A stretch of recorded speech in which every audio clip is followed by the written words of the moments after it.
Ternyata para malaikat-malaikat itu, mereka kalau jumpa ada sesuatu yang mereka bicarakan. Apalah yang menjadi bahan pembicaraan malaikat yang pertama? Yang mahal engkau di pesantren itu, ini dia.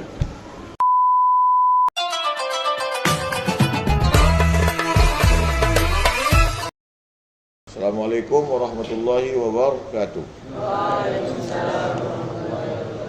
Alhamdulillah wassalatu wassalamu ala Rasulillah. Allahumma salli wa sallim wa barik ala Muhammad wa ala ali Muhammad. Allahumma faqihna fid din wa 'allimna at-ta'wil. Rabbi shrah li sadri wa yassir li amri wa hlul 'uqdatam min lisani yafqahu qawli amma ba'd. Subhanaka la ilma lana illa ma 'allamtana innaka antal alimul hakim.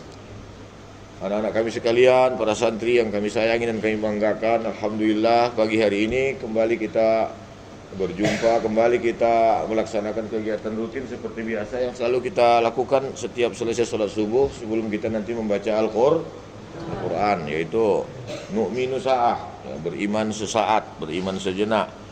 Kenapa ini kita lakukan? Karena jasmani kita butuh makan, jasmani kita butuh makan.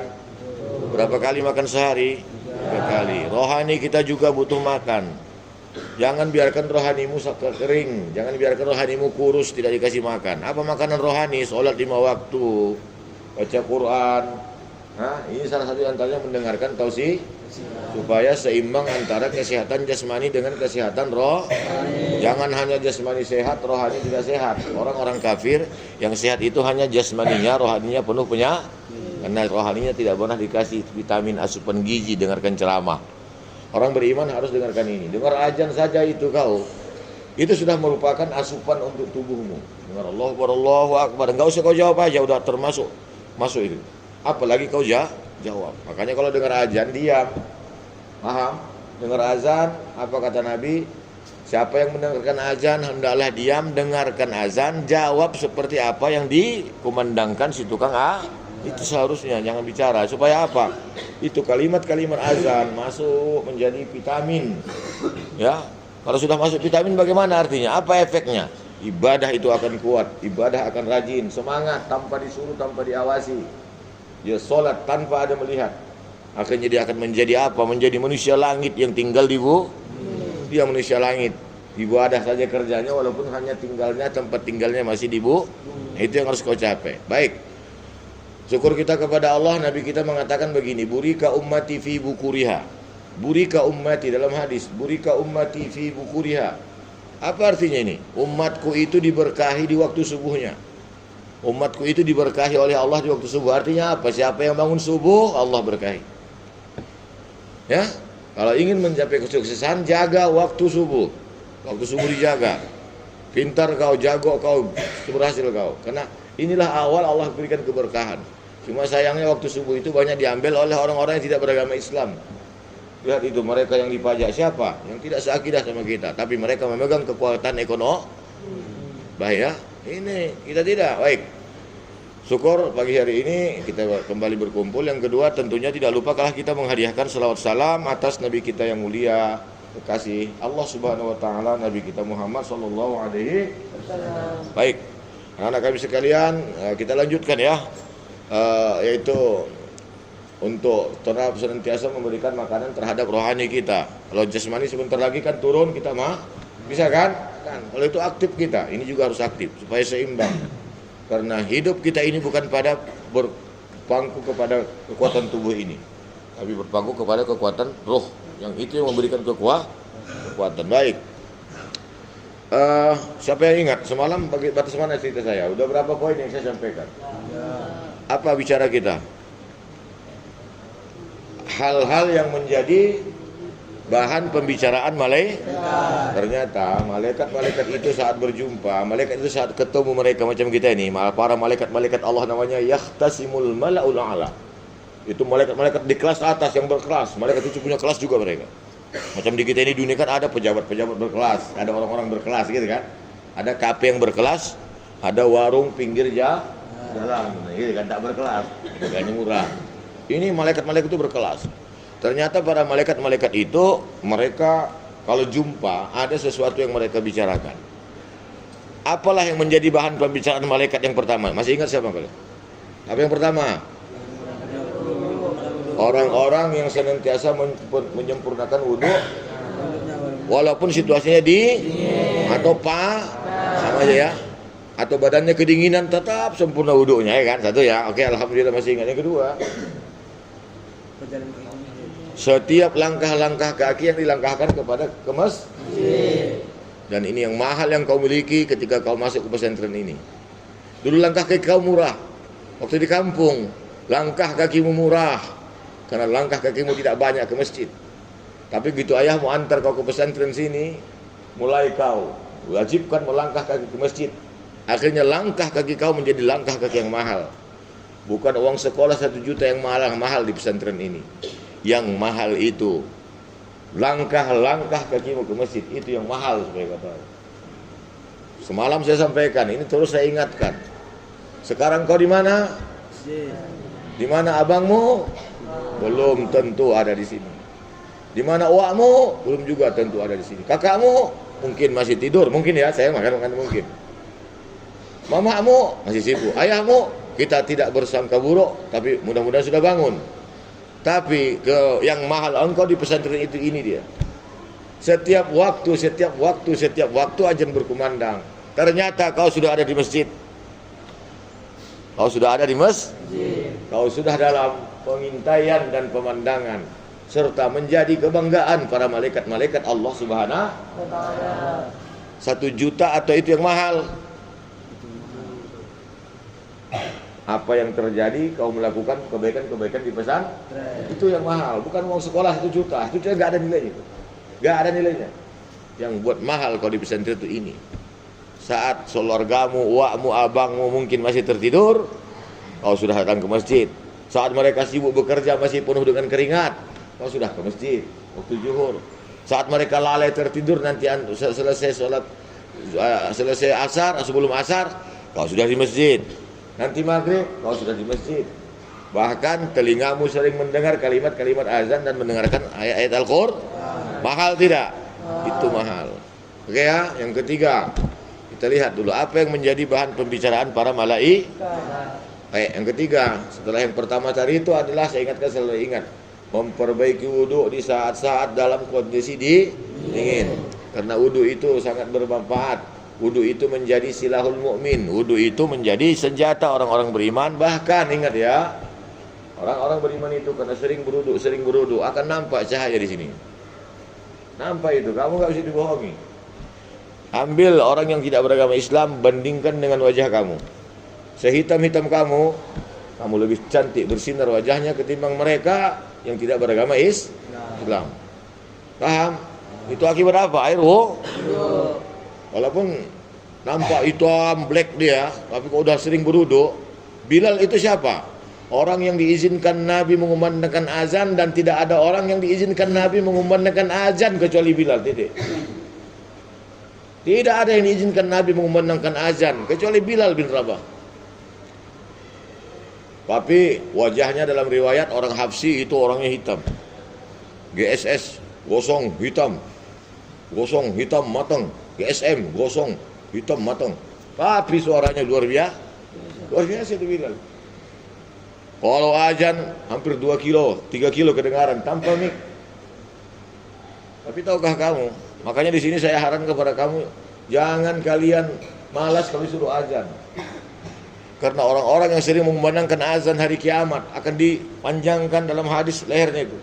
Sehingga terselamat. Karena waktu itu nanti orang-orang di padang mahsyar, semua orang-orang ada yang berkeringat sampai hidungnya, ada berkeringat sampai dadanya, ada berkeringat sampai pinggangnya. Kenapa?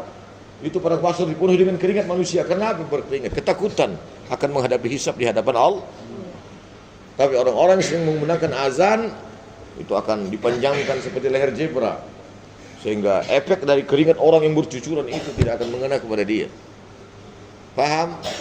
Semangat kalau azan disuruh azan, kumandangkan. Ustadz ini orang yang masa dulu sekolah aliyah tinggal di masjid. Saya dapat jabatan cemes. Tahu cemes? Centeng masjid. Jaga masjid. Asal azan, saya azan.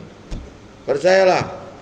Akhirnya kita akan mendapatkan sesuatu yang luar biasa. Bilal itu demikian, jejak rekam Bilal itu orang yang azan di masjid. Makanya Ustaz minta kepada kalian, jangan di sini sampai tugal-tugalan azan. Yang saya harapkan kepada anak-anak, Ustaz sekalian, kalau sudah waktu berebut azan di situ. Kumandangkan itu. Hah? Jangan malas ya.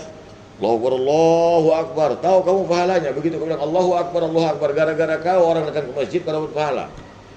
Satu kali kau azan, gara-gara kau azan terbangun orang datang ke masjid, 150 ke masjid, 150 pahala untukmu.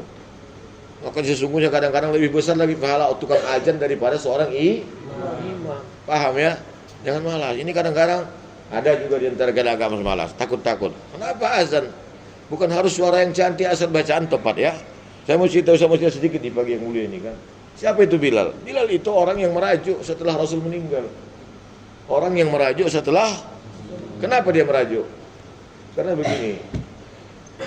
Bilal itu adalah orang yang senantiasa mengumandangkan azan ketika Rasul masih hidup. Dan Rasul hanya memberikan izin, tidak ada boleh yang azan kecuali Bilal. Tapi supaya kalian tahu ketika Rasul SAW, Nabi kita yang mulia meninggal dunia, itu suara Bilal seperti terkubur. Suara Bilal seperti ikut terkubur bersama Rasul. Maksudnya kenapa Ustaz? Tak mau diajar lagi. Tak mau ajar. Sampai orang-orang heran.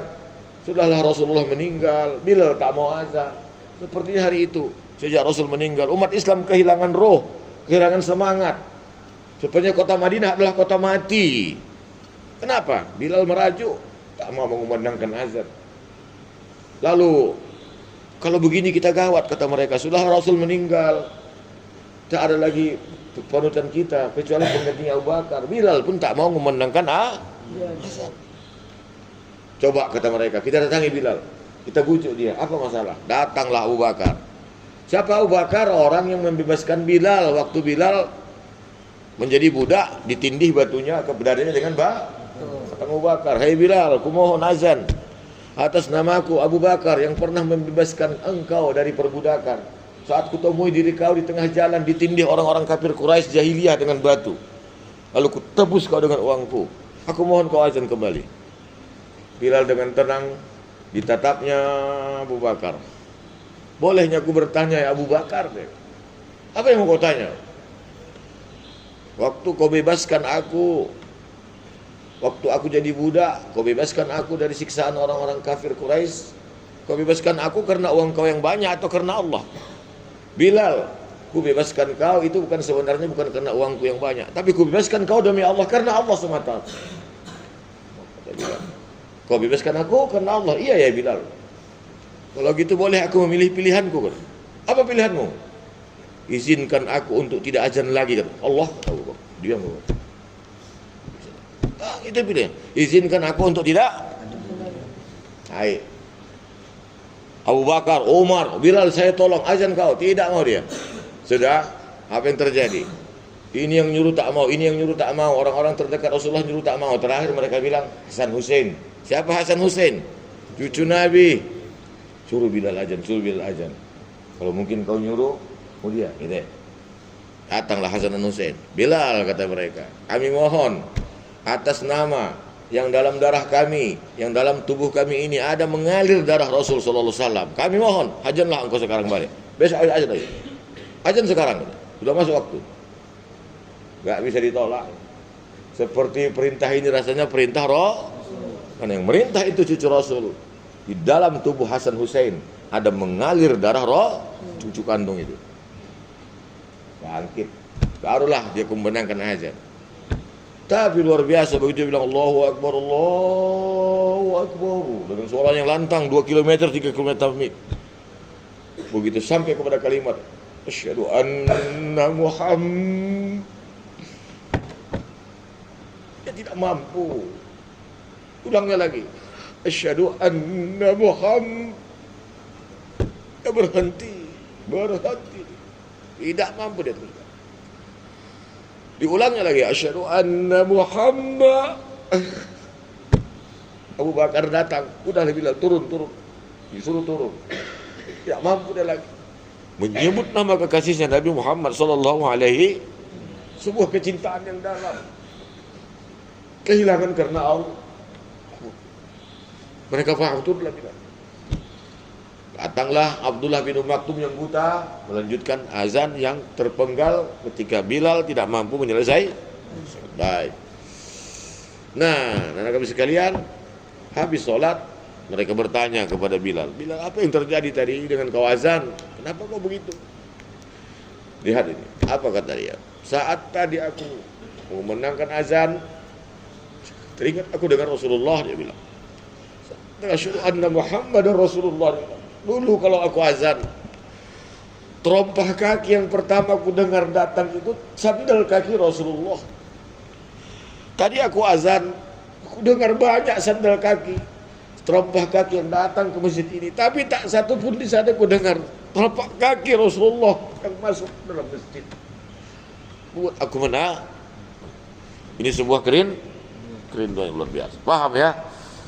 Ini jadi saksi. Itu hadisnya ada dalam Bukhari dan Muslim. Sahih. Itu bukan cerita dongeng yang fiktif. Sebuah keabadian hidup Rasulullah bersama dengan Bilal yang mempunyai keimanan yang sangat luar biasa. Dan kamulah sebenarnya sekarang menjadi Bilal dalam kehidupan umat Islam yang harus terus membesarkan, mengagungkan Allah Subhanahu, bukan hanya dalam ucapan, tapi dalam tindakan, perbuatan dan paham? Jadilah kamu seperti Bilal yang mampu membuka, bukan membuka pintu yang bergembok dengan besi, tapi pintu hati manusia yang tertutup oleh kemusyrikan, kejahilian dan kebodohan, untuk dirubah menjadi pintu yang terang benderang sehingga mengenal siapa Rabb Tuhan sekalian. Alah, paham sampai di situ? Baik, kalau gitu demikian, ini hanya sekedar siraman pagi kita. Subhanakallahumma wa bihamdik, asyhadu an la ilaha illa anta, astaghfiruka wa atubu ilaik.